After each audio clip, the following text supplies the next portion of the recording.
How to find multi bagger stocks using charts. सिर्फ charts को देखकर क्या आप मल्टी बैगर स्टॉक्स आइडेंटिफाई कर सकते हो?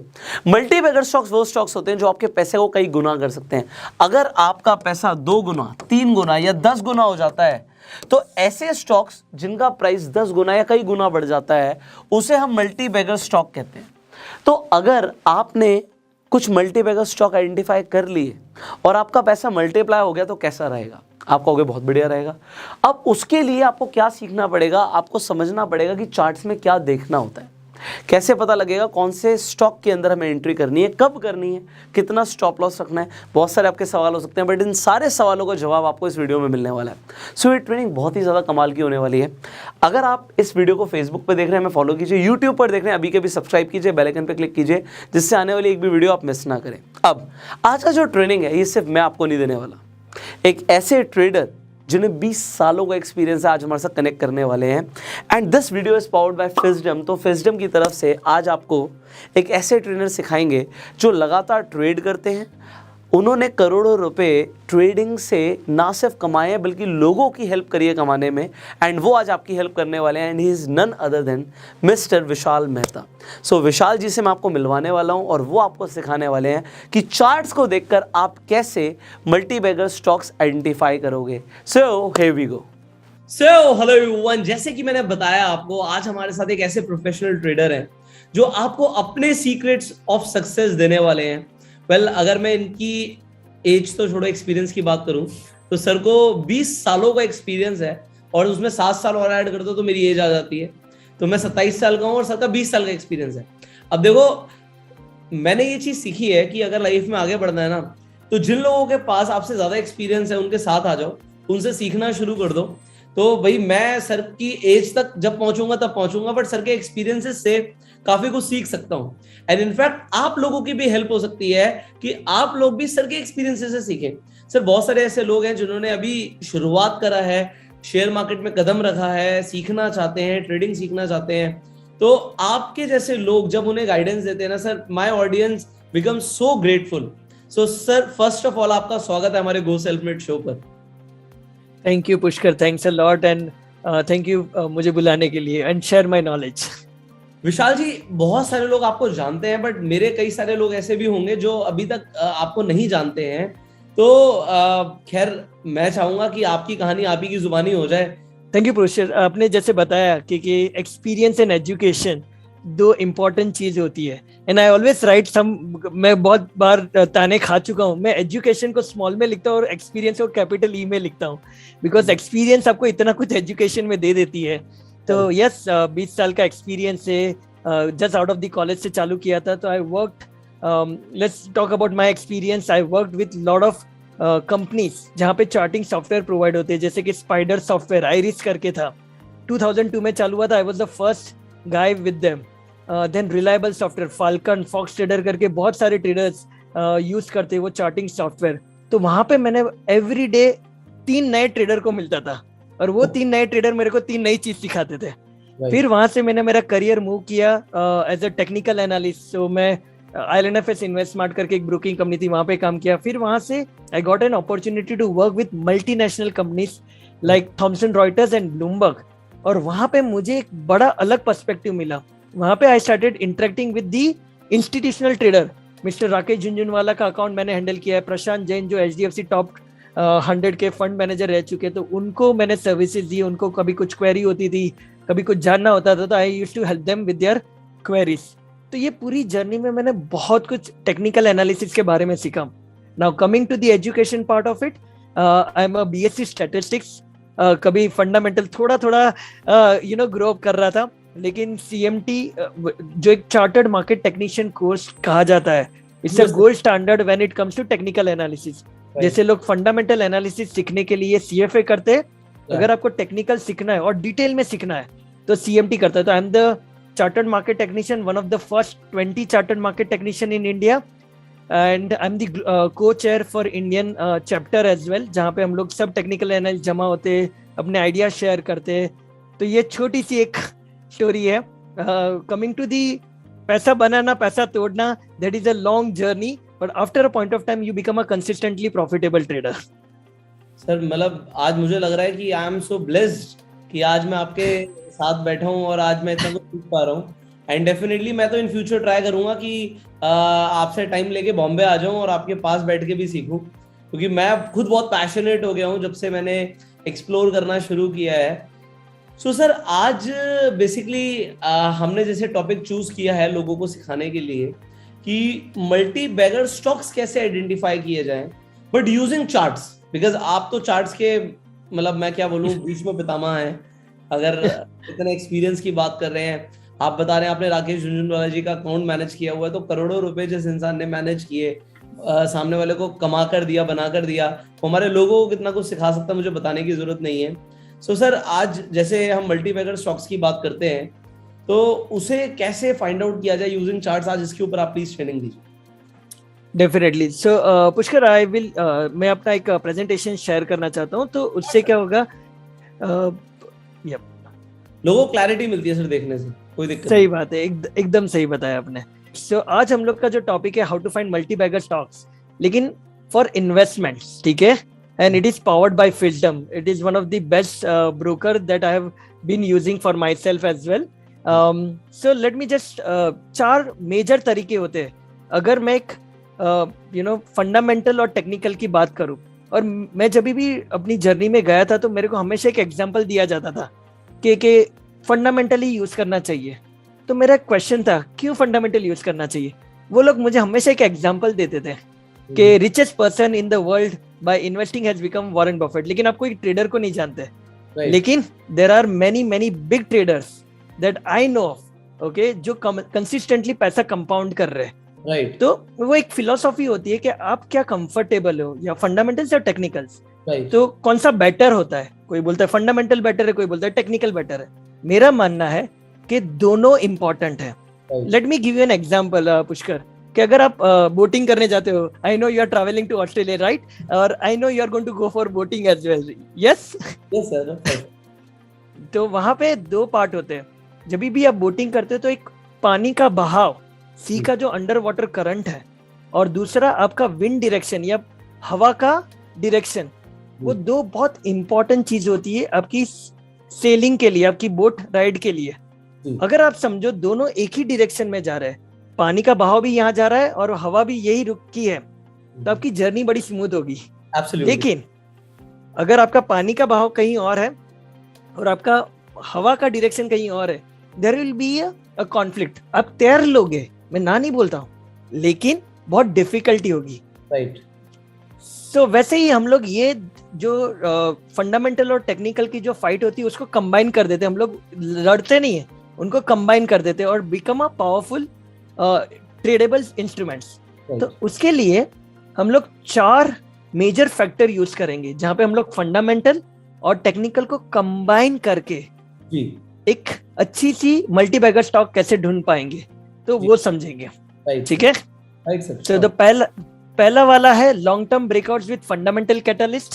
दूसरा वाला है business model where they are in monopoly और डिओपोली बिजनेसेस। तीसरा है लॉन्ग टर्म मूविंग एवरेजेस, और चौथा है मार्केट साइकिल्स। तो इन 4 से हम एनालाइज करने वाले हैं कि लॉन्ग टर्म इन्वेस्टमेंट के लिए हमें कौन से स्टॉक्स में बने रहना है या एंट्री करनी है। That is very true. See, fundamentals आपको बताएगा कौन से स्टॉक लेने हैं, टेक्निकल एनालिसिस बताएगा कहाँ लेने और कहाँ निकलना है। तो ये एक बहुत इंपॉर्टेंट चीज हमारे जहन में रखनी है कि फंडामेंटल क्या लेना है और टेक्निकल बताएगा कहाँ बेचना है और कहाँ एंट्री लेनी है। क्या बात है सर, मैं भी याद रखूंगा सर, प्लीज। ये चारों के ऊपर आज ट्रेनिंग बड़ी इंटरेस्टिंग लग रही है सर मुझे, आप प्लीज कैरी ऑन कीजिए sir. Definitely Pushkar, thanks a lot. So पहला वाला long term breakouts with fundamental catalyst. देखो, कोई भी चीज अपने आप में बढ़ती या घटती नहीं है। हमेशा एक चीज याद रखनी है कि कोई भी चीज अपने आप में बढ़ेगी नहीं जब तक वहां पे कोई कैटलिस्ट या न्यूज या ट्रिगरिंग फैक्टर नहीं आते। ठीक है। तो ये मैंने एक एग्जांपल लिया फिल्टम चार्ट का that I have been using for a while now, और ये आप देख सकते हो कि रिलायंस का चार्ट है और बड़ा इंटरेस्टिंग चार्ट है ये। I will tell you why, because हम लोग एक मतलब थोड़े टाइम के लिए कभी मजाक बन गया था 2015, 16, 17 में कि आप रिलायंस में पैसे डालो या फिक्स डिपॉजिट में पैसे डालो, सब सेम ही है, क्योंकि वो कहीं बढ़ता या घटता नहीं है। राइट तो रिलायंस केप्ट ऑन मूविंग, एक ब्रॉड रेंज में ट्रेड होता रहता 330 से 570 और कहीं पे भी नहीं जा रहा था, ऑल्दो वो एक बड़ी मार्केट कैपिटलाइजेशन कंपनी थी। लेकिन if you see that Jio was announced which was a game changer, it was a big catalyst for Reliance to propel के भाई इतना जो रेवेन्यू अभी तक क्रूड ऑयल और पेट्रोलियम बिजनेस से आ रहा था, लेकिन कुछ नया नहीं हो रहा था। लेकिन जब भी ये जियो लॉन्च हुआ, that became a major catalyst, value uncover हो गई। सो ये आपको एक स्टॉक तो मिल गया लेकिन कहाँ बाय करना है वो इंपॉर्टेंट है। और यहाँ पे आप देख सकते हो जब भी उसने यहाँ पे एक ब्रेकआउट किया आफ्टर 2009 टू 2017, मतलब अगर 8 साल के बाद अगर कोई स्टॉक बाहर निकल रहा है तो वो ऐसे रुकने वाला नहीं है। और एक मैं बचपन में ना, मेरे को बहुत बुरी आदत थी, आपकी भी रहेगी आई एम श्योर, जब भी पेन होती थी ना, पेन बॉल पेन, उसकी एक स्प्रिंग होती थी। अब क्या करते थे, बॉल पेन से निकालते थे, स्प्रिंग को दबा दबा के से रिलीज करते थे, बड़ा करते थे। यस बड़ा करते थे। सेम थिंग यहाँ पे होती है। जब भी आप देख रहे हो कि ये 8 साल तक ये स्टॉक दब रहा है और जैसे ही वो फटेगा तो वो इतनी जल्दी रुकेगा नहीं, वो बढ़ते ही रहेगा। ठीक है। सो this is a very interesting thought process. इसीलिए आप न्यूज़पेपर पढ़िए कौन से कैटलिस्ट वर्कआउट हो रहे for the long term breakouts. तो यहाँ पे एक बड़ा सा ब्रेकआउट हुआ था from technical point of view. Right sir. Let me take another example. Right sir. The example है CDSL। ओके, वहां पे क्या हुआ, अगर आप देखोगे तो CDSL ने लिस्टिंग की, प्राइसेस नीचे ही आने चालू हो गए, मतलब 250 के भी नीचे चला गया था और नोबडी वाज पेइंग इंटरेस्ट, किसी ने कुछ ध्यान नहीं दिया। लेकिन अराउंड जुलाई 2020 के आसपास इट ब्रोक आउट और एक बहुत अच्छा कप एंड हैंडल पैटर्न भी बोलते हैं टेक्निकल टर्म में, लेकिन एक बहुत बड़ा लॉन्ग टर्म ब्रेकआउट हुआ उसका, IPO बेस्ड ब्रेकआउट बोलते हैं जिसको। Right sir. लेकिन ये ब्रेकआउट ऐसे ही नहीं हुआ। What was the catalyst? In the post-pandemic world, the number of Demat account jumped 2.2 times. Right, and Fisdom had seen a great growth in their account opening and CDSL was also beneficiary. CDSL को भी बहुत benefit हुआ because Fisdom also use CDSL. So ये जो बड़े breakouts होते हैं that are always done with a story. क्योंकि स्टोरी के पीछे का एक कैटलिस्ट होता है जो प्राइस को एक लॉन्ग टर्म ब्रेकआउट की रेंज में लेके जाता है। तो पहला रूल है, कोई भी लॉन्ग टर्म इन्वेस्टमेंट आप देख रहे हो तब उसका एक फंडामेंटल कैटलिस्ट ढूंढो कि what is that will trigger the prices to a new high. और बहुत लोग फंडामेंटली हमेशा यहाँ पे बाय करने की ट्राई करते हैं, जो हम लोग बोलते हैं कि डीप वैल्यू बाय। लेकिन अगर आप एक टेक्निकल ट्रेडर और कंबाइन करना चाहते हो फंडामेंटल को, तो you will look for a breakout. क्योंकि ये स्टॉक ये कितना टाइम पड़ा रहता था अपने को नहीं पता है, लेकिन जब भी ये एक कैटलिस्ट ट्रिगर हुआ उसकी वजह से the price is just shot up. Right sir. So that's how we are you know law of motion जैसा लग रहा है कि ऑब्जेक्ट चाहे वो स्टेशनरी में तब तक चलता रहेगा जब तक उसे कोई एक्सटर्नल फोर्स आके रोकेगी नहीं या पुश नहीं करेगी। तो यहाँ पर कुछ ऐसे ही लग रहा है सर कि मतलब जब उसके अंदर शायद पीपल विद बिग कैपिटल्स और इंस्टीट्यूशंस एंटर करे और तो उसके बाद तो देयर इज नो एंड। आपने 100% करेक्ट बात बोली क्योंकि मार्केट भी न्यूटन्स के लॉ फॉलो करता है, right? Physics is everywhere and human beings are abide by those laws. So एक चीज जो बढ़ रही है वो बढ़ती रहती है and till the resistance comes in. So जब भी हम लोग अपनी फॉरवर्ड सीरीज आएंगे वहां पे हम लोग सपोर्ट रेजिस्टेंस की बात करेंगे, इंडिकेटर की बात करेंगे, पर ये सब जो आपने बात की है इसको हम लोग how we can incorporate into the technical analysis देखेंगे। श्योर सर, मैं I will look forward to it. Secondly मैं हमेशा मानता हूँ क्योंकि इन्वेस्टमेंट करने के लिए टेक्निकल तो है, लेकिन एक फंडामेंटल जो कैटलिस्ट की बात की थी, लेकिन एक बिजनेस मॉडल बहुत इंपॉर्टेंट होता है। और अब कोई भी इंडस्ट्री में जाते हो तो बहुत सारे कॉम्पिटिटर्स होते हैं, लेकिन मेरा मानना है और मैंने देखा है कि जो मल्टी बैगर स्टॉक्स बने हुए हैं, जो अच्छे technical sound multi bagger stocks बने हुए, either they are into monopoly और डिओपोली बिजनेस। नाउ मोनोपोली और डिओपोली बिजनेस क्या होता है आई थिंक सबको पता है, लेकिन जिनको नहीं पता है, मोनोपोली क्या है कि अगर मैं कोई बिजनेस में एंटर होता हूँ तो मेरे जैसा काम करने वाला कोई नहीं है। Right sir. मतलब I am the only one, अगर उनको कुछ खरीदना है तो मेरे पास ही आना पड़ेगा। सर ठीक है। और दुनिया में मोनोपोली बिजनेस बहुत एंकरेज नहीं करते हैं, इसीलिए they will always, government also make sure कि वहां पे डिओपोली या ओलिगोपोली होती है। मतलब आपका एक कॉम्पिटिटर होना चाहिए। जैसे कि अगर आप समझोगे, अगर आप एक्सचेंज में ट्रेड करते हो तो you don't only trade on NSC, you trade on BSC and NSC, so there is a duopoly. अगर आप कुछ खरीदने जाते हो तो मतलब हमेशा आपको एक चॉइस मिलती है। तो मैंने देखा कि और मैंने बताया कि मैंने राकेश जी का ब्लूमबर्ग की तरफ से अकाउंट हैंडल किया था, उनका पैसा मैनेज नहीं किया था टू बी ऑनेस्ट। लेकिन ओके, उनमें मतलब मैंने देखा कि उनकी कुछ स्टॉक पिक्स थे, जैसे कि क्रिसिल, जैसे कि टाइटन। ठीक है, वो कौन से बिजनेस मॉडल थे? बिजनेस मॉडल बड़े सिंपल थे। क्रिसिल एक कंपनी को रेट करते थे और फिर उनसे फीस लेते थे। अभी आप मुझे बताओ कौन सा ऐसा बिजनेस मॉडल है, क्लाइंट सामने से आता है, आपको पैसा देता है और बोले मेरे को इवैल्यूएट करो। ठीक है, तो ये एक बहुत इंपॉर्टेंट थॉट प्रोसेस मेरे दिमाग में बैठ गया था पहले। इवन टाइटन जो उनका मल्टीबैगर पिक था, मतलब he was the only guy जो आपका एक ऑर्गेनाइज मार्केट, जो गोल्ड ज्वेलरी का मार्केट है या वॉच मार्केट का, एक ऑर्गेनाइज मार्केट में एक ही प्लेयर था, and that's why it got benefited a lot. So अगर मैं ये पिक्चर दिखाऊंगा तो what will be the first brand that will come to your mind? Pushkar, Colgate, right? So that's how you also think. कभी कभी एक छोटी सिंपल सी चीज, वॉरेन बफेट ने सबसे ज्यादा पैसा बनाया था जिलेट में। ओके, और उन्होंने क्या बताया जिलेट के कि आदमी पैदा होते रहेंगे लाइफ लॉन्ग, वो शेविंग करते रहेंगे, बड़े होते रहेंगे, दाढ़ी बनती रहेगी और जिलेट को फायदा होते रहेगा। Right sir. सिमिलरली हम लोग जब भी छोटे थे तभी हम लोग ने सबसे पहले कोलगेट वाज द ब्रांड। आज की तारीख में अगर आप एक फोटो कॉपी कराने जाते हो अपने कुछ कार्ड की, तो आप क्या बोलते हो? जेरोक्स कराने जा रहा हूँ। Right sir. आप कभी भी नहीं बोलते हो मैं 40।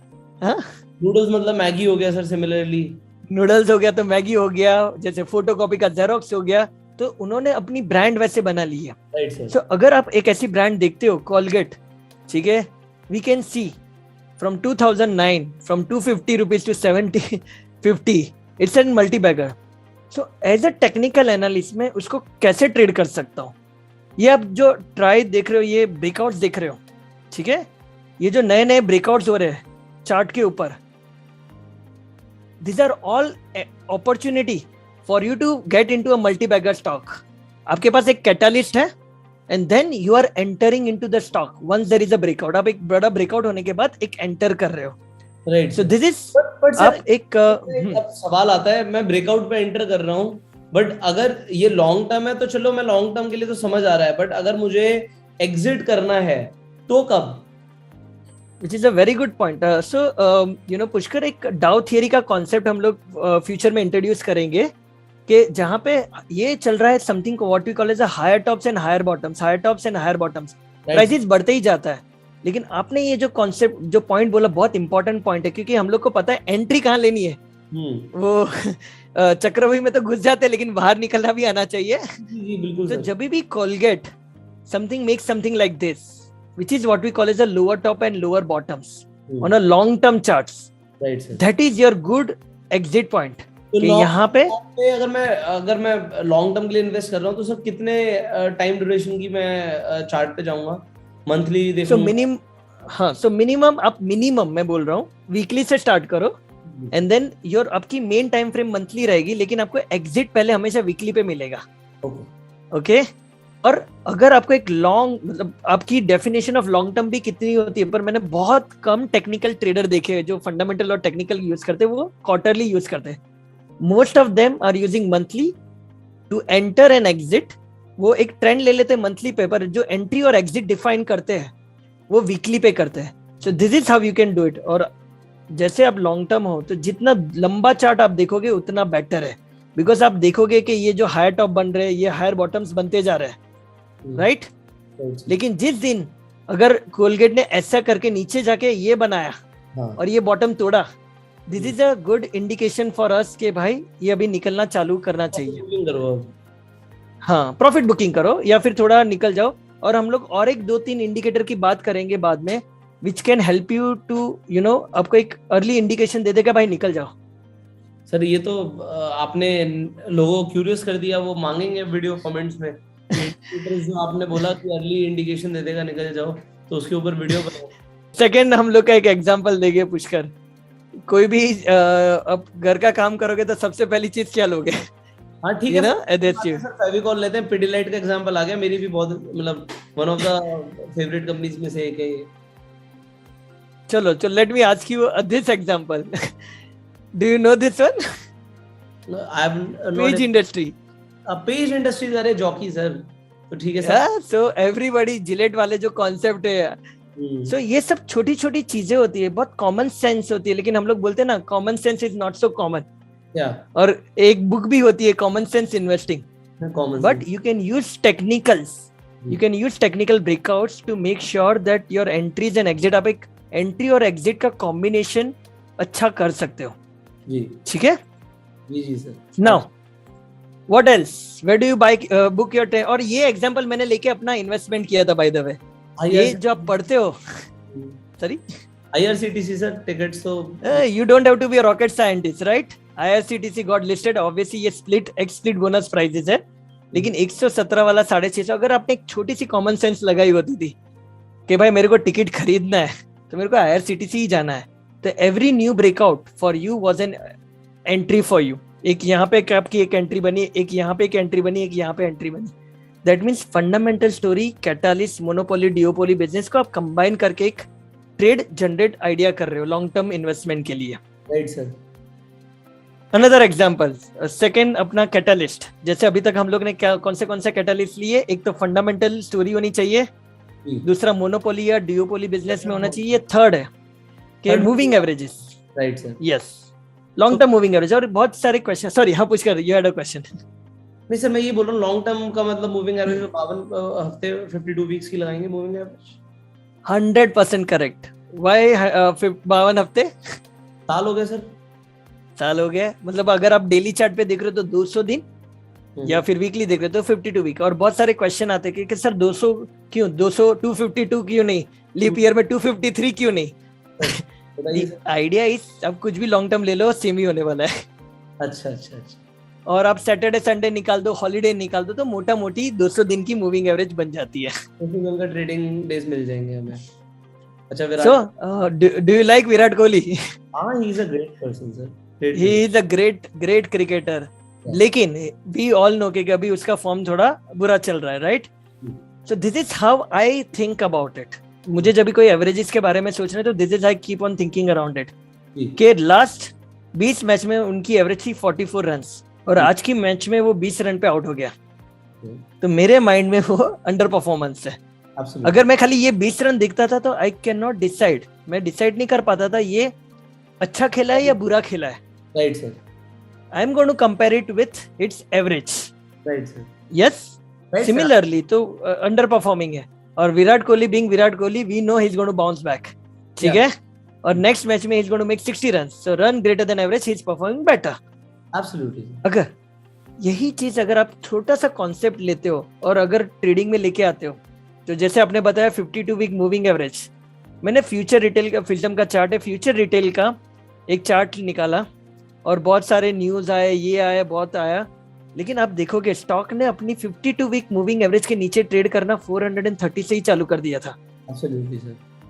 हम ट्रेडर की बहुत बुरी आदत होती है कि अपने को लगता है कि नीचे नीचे खरीदते जाओ, एवरेज बनेगी, लेकिन मेरा मानना है आप एवरेज करोगे तो आप एवरेज बन जाओगे। बोला सर आपने, अगर आप एवरेज करते रहोगे तो आप एवरेज बन जाओगे। और मेरे को बहुत सारे लोग, and I am sure this is a very big joke also in the stock market, कि अगर आपको लखपति बनना है स्टॉक मार्केट से तो आप करोड़ोंपति होने चाहिए क्योंकि आप एवरेज करते करते करते लखपति तो बन ही जाओगे। और बहुत सारे ऐसे करोड़ों, हाँ सॉरी पूछिए सर। बेटा वो उल्टा करना हो जेन्युइनली तो क्या करा जाए? मैं बताता हूँ, आई टॉक अबाउट इट। अब मुझे तो वही सीखना है सर आपसे, और मेरी ऑडियंस को भी हम उल्टा नहीं सीखेंगे। नहीं, पर अगर आपको पता है क्या नहीं करना चाहिए जी, वही itself is a big thing.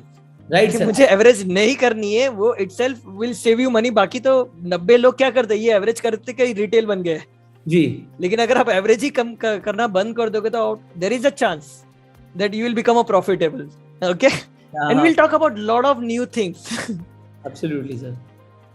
जैसे बताया ना आप करोड़पति, और मैंने मेरी आंख के सामने बहुत सारे करोड़पति को लखपति बनते हुए ये स्टॉक में देखे हुए हैं.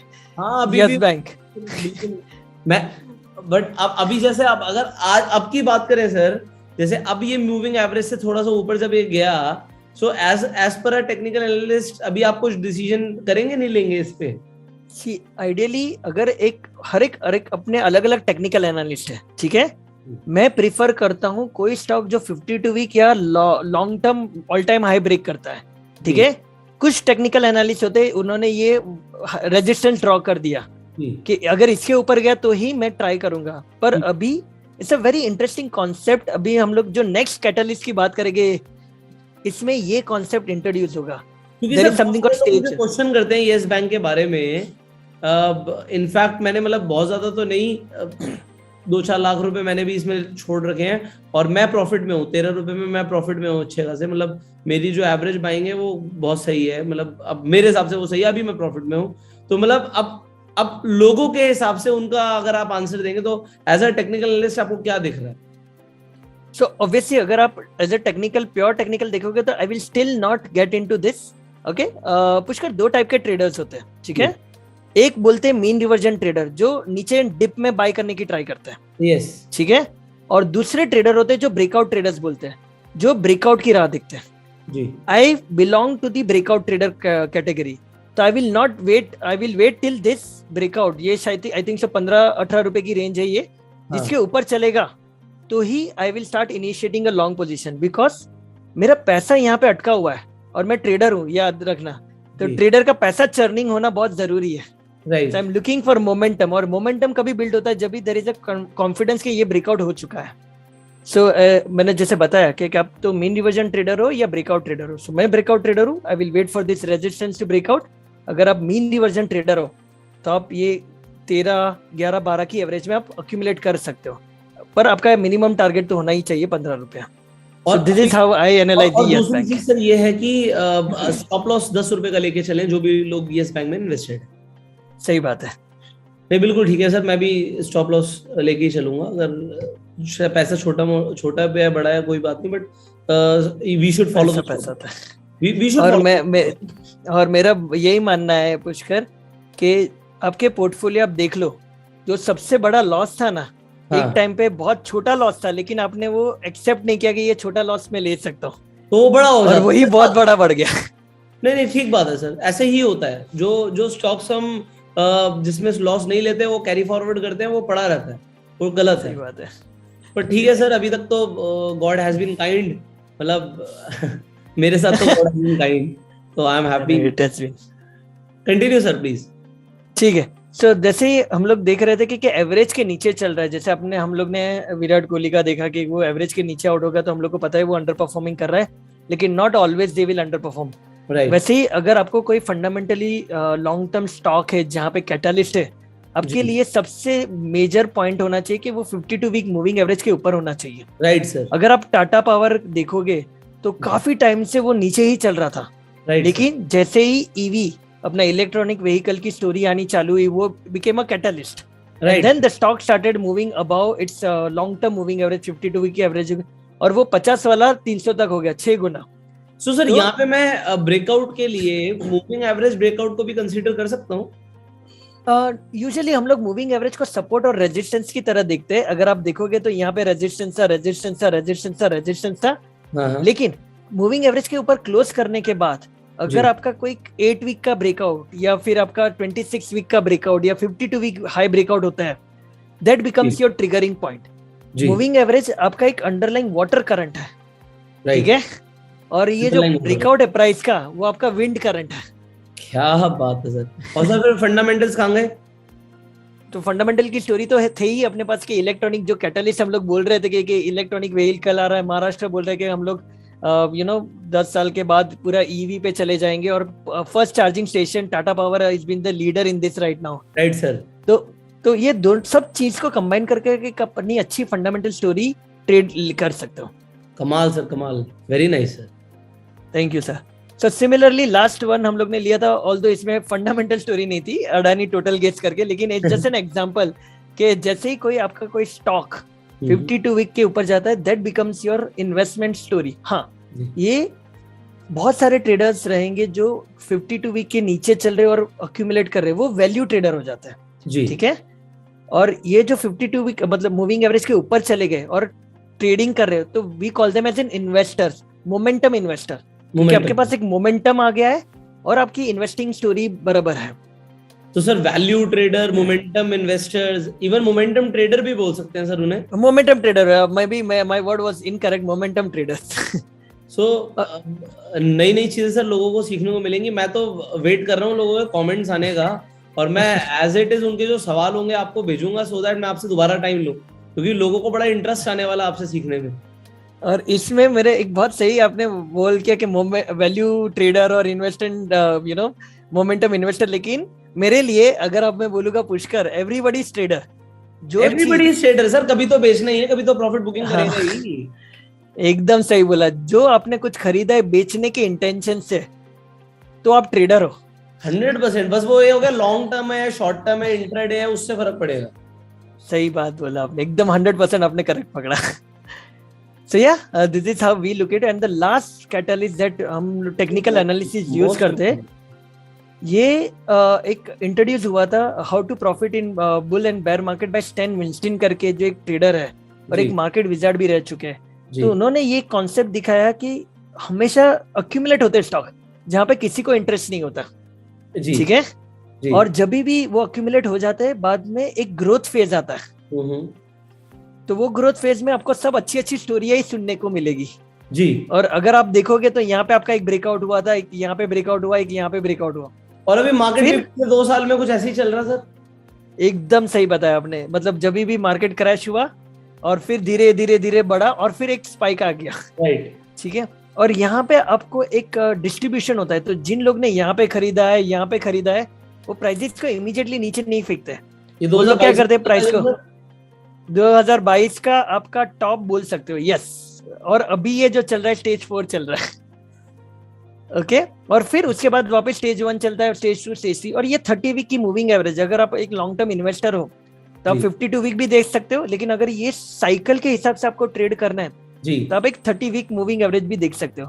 तो मैंने कुछ एग्जांपल लिए, जैसे कि इंडिया सीमेंट, तभी सीमेंट में किसी को भी इंटरेस्ट नहीं था, प्राइसेस आप देखोगे 30 वीक की मूविंग एवरेज के ऊपर नीचे ऊपर नीचे ऊपर नीचे चलने लगा, लेकिन जैसे ही ये अपना 52 वीक हाई ब्रेकआउट किया उसने, तो ये जो स्टेज 1 था उससे निकल के वो स्टेज 2 में चला गया। Correct sir. तो वो एक ग्रोथ फेज हो गया, राइट सर, ठीक है।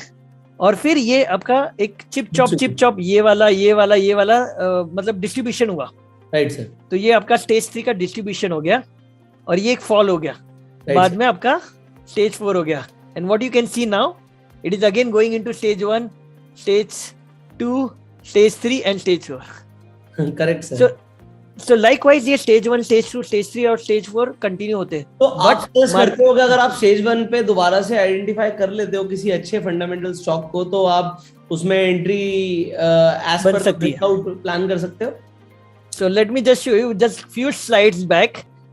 Can you see something very interesting, Pushkar here? Stage 1. Stage 1.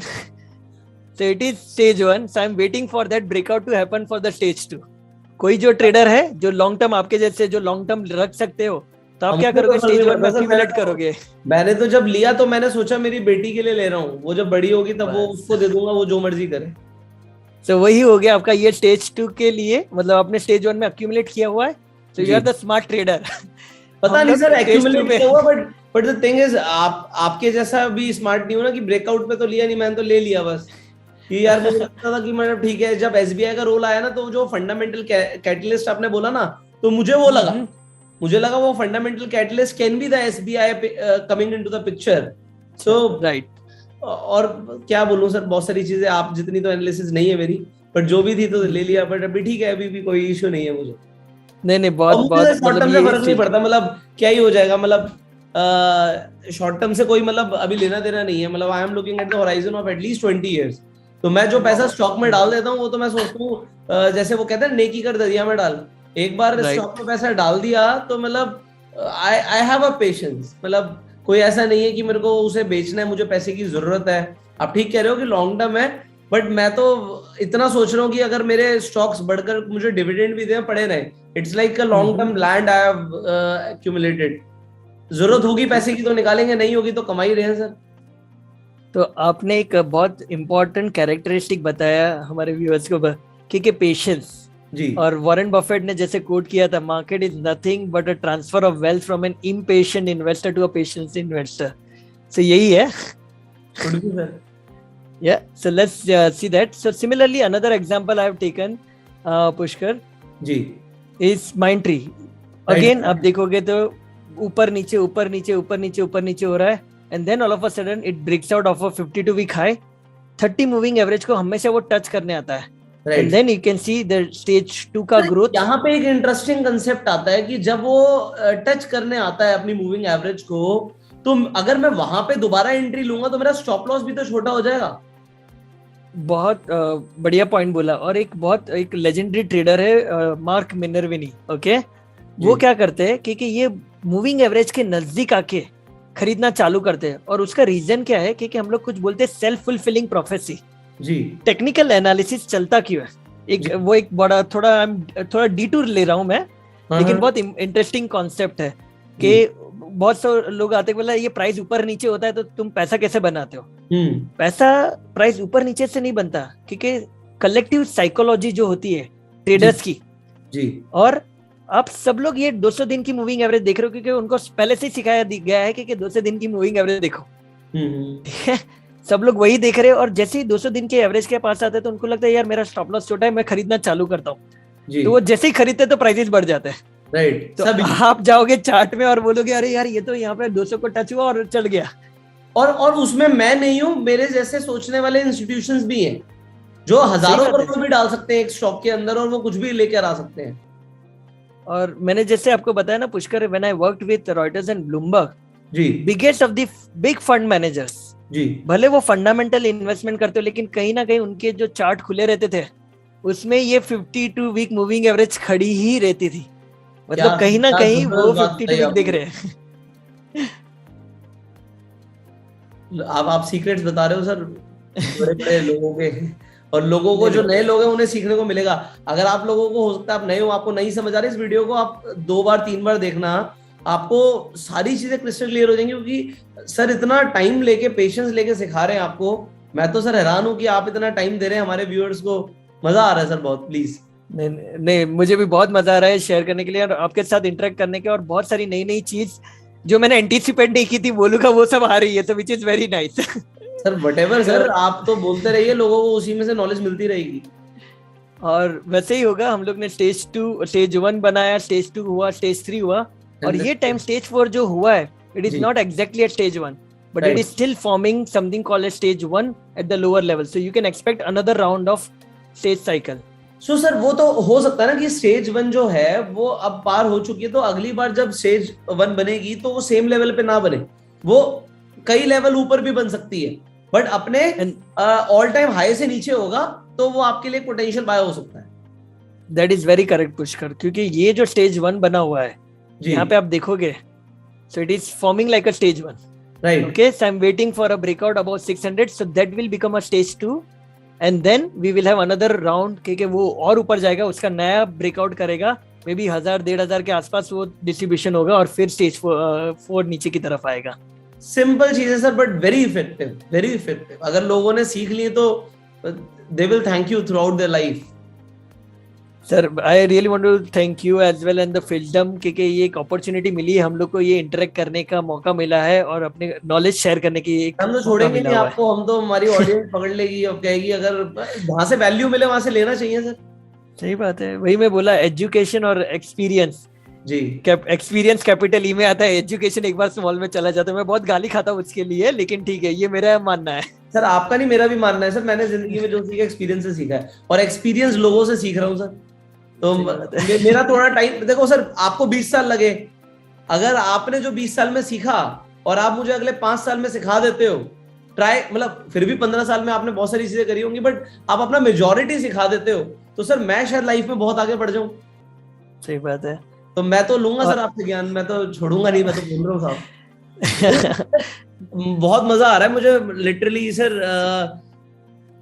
Same आप hear please Pushkar. So continue कीजिए सर, मैं तो बोलता हाँ, रहूंगा। सो नहीं, this is what I wanted to share with like everyone Pushkar, कि जी। बेसिकली ये 4 चीज अगर आपने समझ ली, जी अगर आप फंडामेंटल इन्वेस्टर और फर्स्ट टाइम इन्वेस्टिंग कर रहे हो, जी तो ये 4 चीज है, जी long term breakouts with fundamental catalyst. अब जो बिजनेस मॉडल देख रहे हो कंपनी के, मोनोपोली या डुओपोली वाले, या लॉन्ग टर्म मूविंग एवरेजेस और मार्केट साइकिल, अगर ये 4 चीज अगर आप, it can be your initial journey आपकी इन्वेस्टमेंट जर्नी को बिगिन करने के लिए। Absolutely. And what better than Fisdom, who also helps you. आपके बहुत सारे रिकमेंडेशंस होते हैं, उनके चार्ट्स होते हैं, बहुत सारी फंडामेंटल इंफॉर्मेशन आपको दी जाती है, so that really helps you.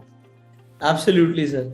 Sir thank you so much आज टाइम देने के लिए। आई थिंक अगर इतनी भी नॉलेज लोग इम्प्लीमेंट करेंगे, so they will make a lot of profits, and for sure जब प्रॉफिट्स आते हैं तो आप ही की तरह वो स्माइल भी करने लगेंगे। यहाँ पर वो स्माइल आने के लिए मेरे को 15 साल लगे थे। 20 साल तो मैं बोल रहा हूँ, लेकिन पहले 15 साल तो मैंने ट्रायल एंड एरर ही किए थे, और वही मैं शेयर करना चाहता हूँ लोगों के साथ कि क्या नहीं करना चाहिए वो इटसेल्फ। वो बोलते हैं ना, मेरा एक बहुत बड़ा अच्छा दोस्त है, वो मुझे बोलता है कि जो नए ट्रेडर आते हैं, they lose 90% of their wealth in first 90 days. Okay, so 90% of wealth is destroyed in first 90 days. तो अपन ट्राई करते हैं कि क्या नहीं करना चाहिए, तो there is a very high probability कि आप पहले 10% में आ सकते हो। सर मतलब अगर लोग इस तरीके की नॉलेज लेंगे तो डेफिनेटली वो 10% वाली कैटेगरी में जाएंगे। Definitely. Thank you for your time sir, and Thanks. मैं कमेंट्स आपके साथ शेयर करूंगा sir, so that I can take your time again. And आप लोगों को इस सेशन में सबसे अच्छा क्या लगा वो भी कमेंट में बताइएगा। आपके जो सवाल है कमेंट्स में जरूर पूछिएगा। Thank you sir, thank you for coming. Thank you Pushkar, thanks a lot, thank you everyone, bye. So I hope आज का ये वीडियो आपके लिए बहुत ज़्यादा वैल्यूएबल एंड इन्फॉर्मेटिव रहा होगा। आपने बहुत कुछ सीखा है, जो सीखा है उसकी प्रैक्टिस ज़रूर करनी है, this is one thing. Secondly, आज की जैसे video is powered by Fisdom, तो मैं आपको बताना चाहूँगा कि फिजडम पर कुछ स्पेशल प्लान्स भी हैं आपके लिए। अगर आप लोग रेगुलरली ट्रेड करते हो तो मैं आपको बताना चाहूँगा, जब भी हम ट्रेड करते हैं तो आपको पता है कि 20 रुपये मान लीजिए एक ऑर्डर को प्लेस करने का आपको लग गया, एक ऑर्डर को सेल करने का लग गया, तो आपका 40 रुपये एक ट्रेड का लग गया। अगर आप साल की बात करो और हम कहते हैं 250 ट्रेडिंग सेशंस आपको मिल जाते हैं, तो लगभग आप 10,000 रुपये के आसपास की सालाना ब्रोकरेज भी पे करते हैं। अब अगर आप एक से ज़्यादा ट्रेड करते हैं तो फिजडम का फ्रीडम प्लान आपकी हेल्प कर सकता है। यहाँ पर स्टार्टिंग विद 2499 आप अनलिमिटेड ट्रेड कर सकते हो, और उसके लिए कोई आपको एक्स्ट्रा पैसा देने की ज़रूरत नहीं है। तो स्पेशली ये प्लान उन लोगों के लिए है जो एक से ज़्यादा ट्रेड करते हैं। अगर आप लगातार ट्रेड करेंगे तो आपको फिजडम पे और भी कई बेनिफिट्स मिल जाते हैं। इसके अलावा आपको स्टॉक प्लस रिपोर्ट्स का एक्सेस और सुपर ट्रेड टर्मिनल मिलता है। अब यहाँ पर जो आपको एक्स्ट्रा बेनिफिट्स मिल रहे हैं वो फिजडम के साथ मिल रहे हैं, फिजडम के फ्रीडम प्लान के साथ मिल रहे हैं। सो फिजडम का लिंक डिस्क्रिप्शन कमेंट बॉक्स में, आप आज ही जाके फिजडम पर अपना डीमेट अकाउंट खुलवा सकते हैं और फिजडम के फ्रीडम प्लान का बेनिफिट ले सकते हैं। फाइनली, इस वीडियो में आपको सबसे अच्छा क्या लगा कमेंट्स करके जरूर बताइएगा। इस वीडियो को अपना प्यार देने के लिए लाइक कर दीजिए, इस वैल्यूएबल इन्फॉर्मेशन को ज़्यादा से ज़्यादा लोगों के साथ शेयर कीजिए, and I will see you in the next video. Till that time you can like this video and go self-made.